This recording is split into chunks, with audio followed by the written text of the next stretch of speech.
this chapter 10 test is all about antebellum times, which covers the 1820s, late 1820s, through about the early 1850s. So, antebellum, of course, meaning enlightened before the war.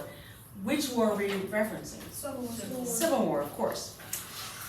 And it's what plays heavily in this chapter is the Second Great Awakening. The Second Great Awakening is a Protestant religious revival. This revival has its roots in the First Great Awakening, but it is not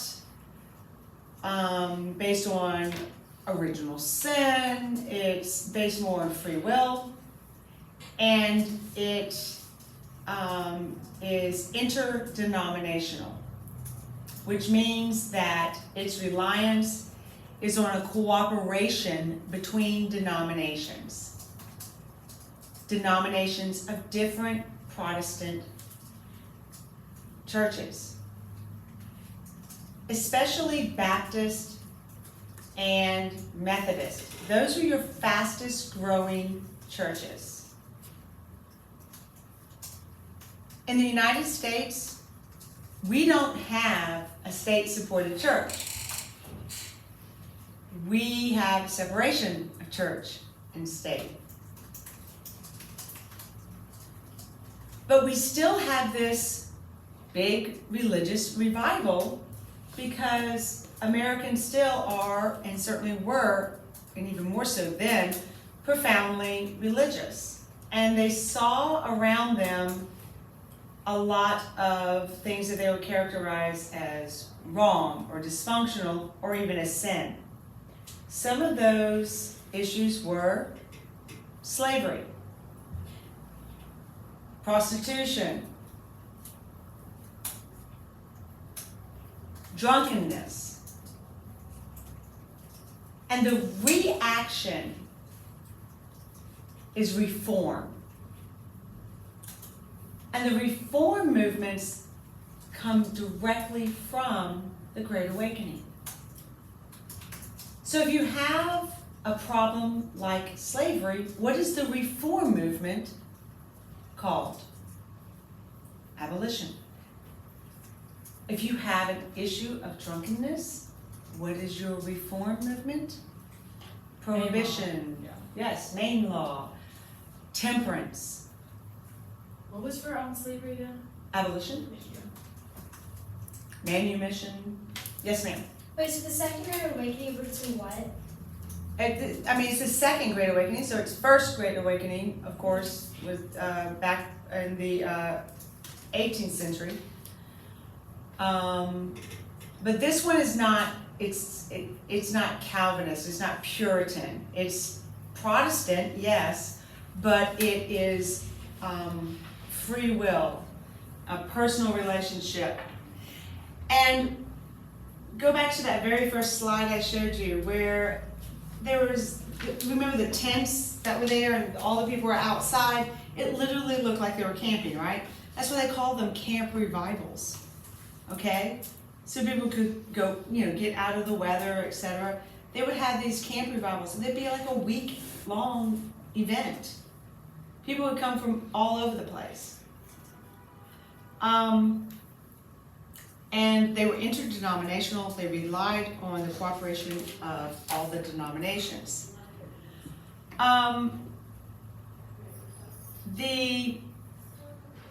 This becomes known as a benevolent empire. Benevolent meaning good or doing good.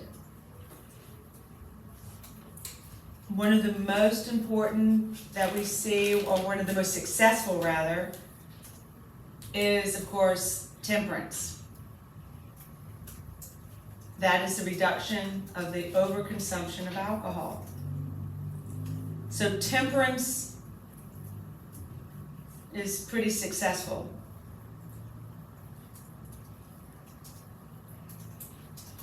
There's also a non-religious reaction to this market economy and to this increased industrialization, this increased sin that we see of slavery, etc. And that's transcendentalism. Transcendentalism is an intellectual movement by New England, mostly New England writers and poets, authors and artists. People like Thoreau, Fuller, Whitman, Emerson. When you think of transcendentalists, think of mystical knowledge. Think of trying to get back to nature. Think about rejecting old and embracing new. Especially going back to nature though, because that was one of the big tenets of their philosophy. Would you say maybe beyond old? Like old conventions like traditional marriage, politics even. Politics were very, they thought a very corrupting force.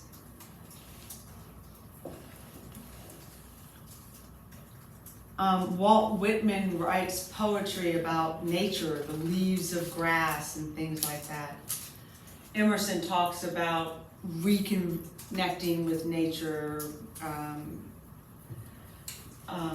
and of course, Emerson talks about, on Walden Pond, kind of just being alone in the stillness of nature. We also talk about utopians, specifically about the Shakers. As non-traditional as they are, one of the things that stands out is that they don't have a male-dominated hierarchy. It's much more egalitarian. Both men and women lead in that community. But they are, some of their practices make mainstream Protestants feel very uneasy, off-putting. They look rather ritualistic. Remember that picture I showed you, that slide, where they're all in that concentric circle, kind of dancing, and it looks, I think cultish was the word y'all used, yeah. Another group that gets a lot of condemnation are the Mormons during this time. In the I thought Mormons weren't utopia.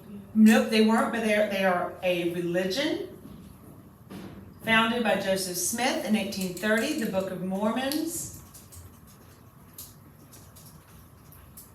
And he says that Jesus Christ visited after his resurrection, he visits America, ancient civilization, who's presented with golden tablets.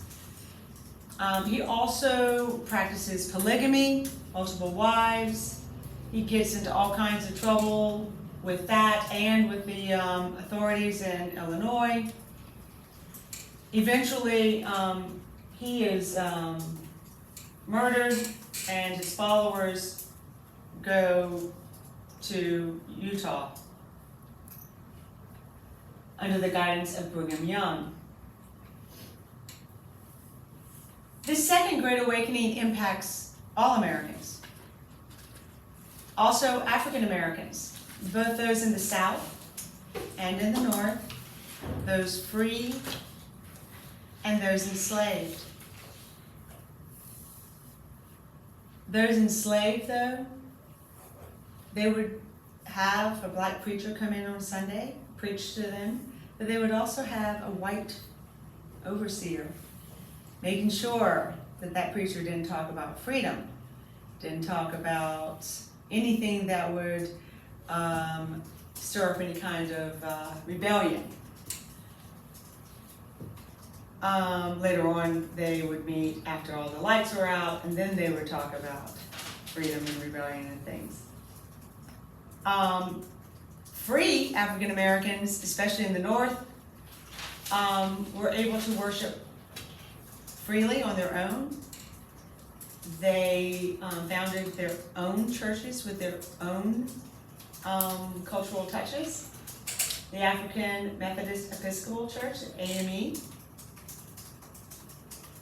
very popular. Started in the Northeast, 1819, something like that. And by middle of the century, it spread from the Northeast throughout the Midwest.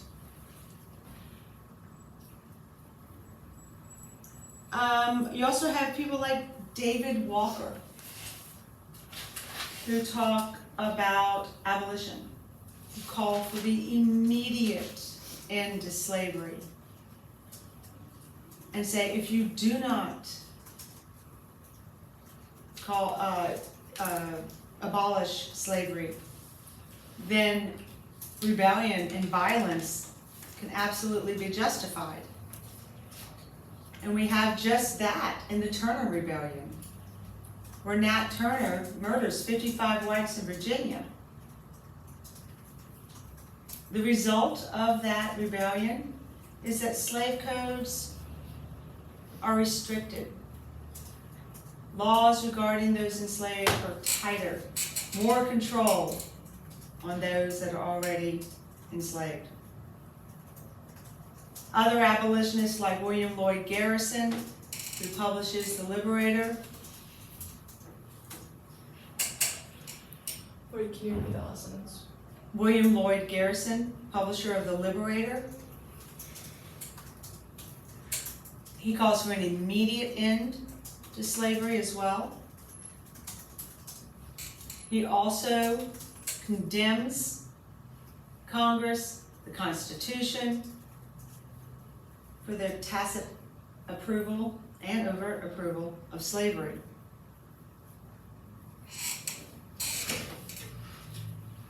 Even in the House of Representatives, you have the gag rule.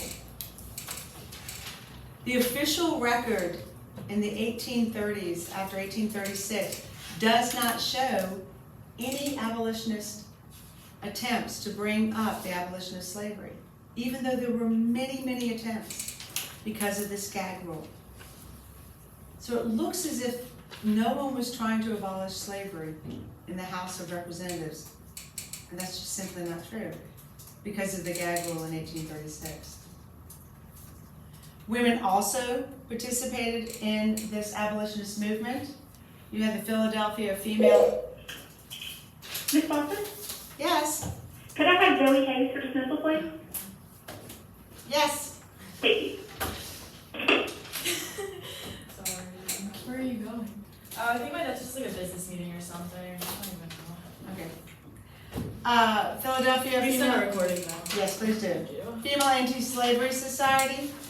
This was an all-female society, but you also had women that were bold enough to go in front of a mixed crowd of men and women.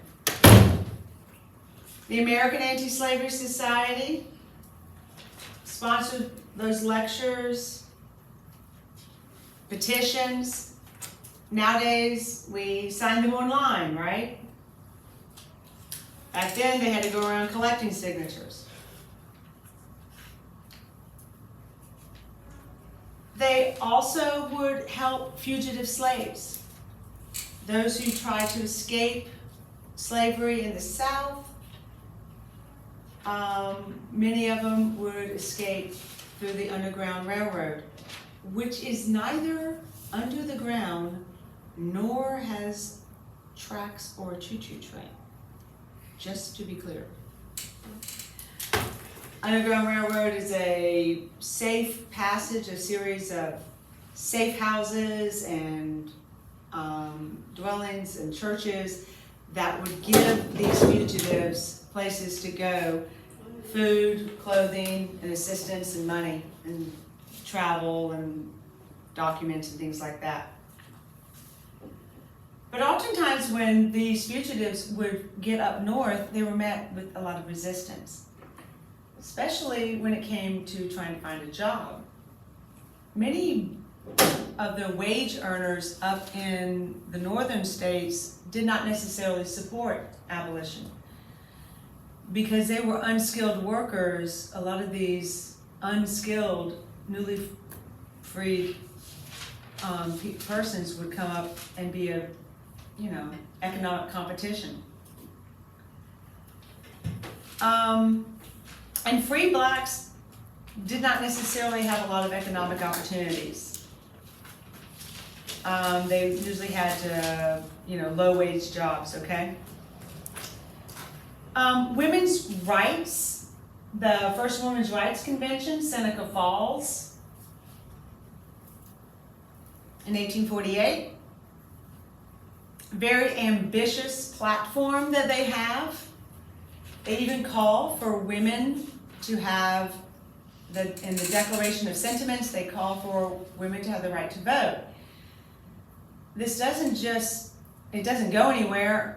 It is not very popular, of course, amongst men, but it's also received some backlash amongst women. Their goal was to show equality between the sexes. And also what they do end up getting, though, is protection for women, for married women. Remember earlier in other chapters we talked about women who, once they got married, what happened to any of their property?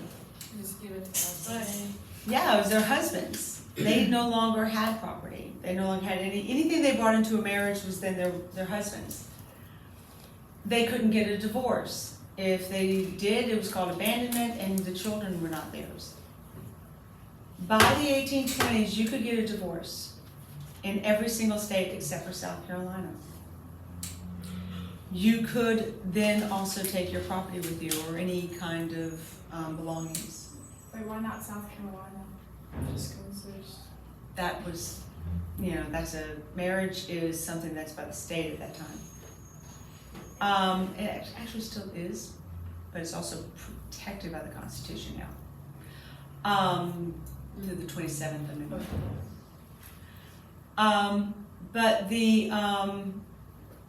And actually, even now in South Carolina, if you were divorced, you have to live separately for 1 full calendar year. Before you get the divorce? Yes, ma'am. So, it wasn't just men who were against women getting these civil rights. You also have other women who published pamphlets about domesticity, about being a homemaker, okay? And how to be a, domestic goddess. And how important it is. And it gets preached from the pulpit as well.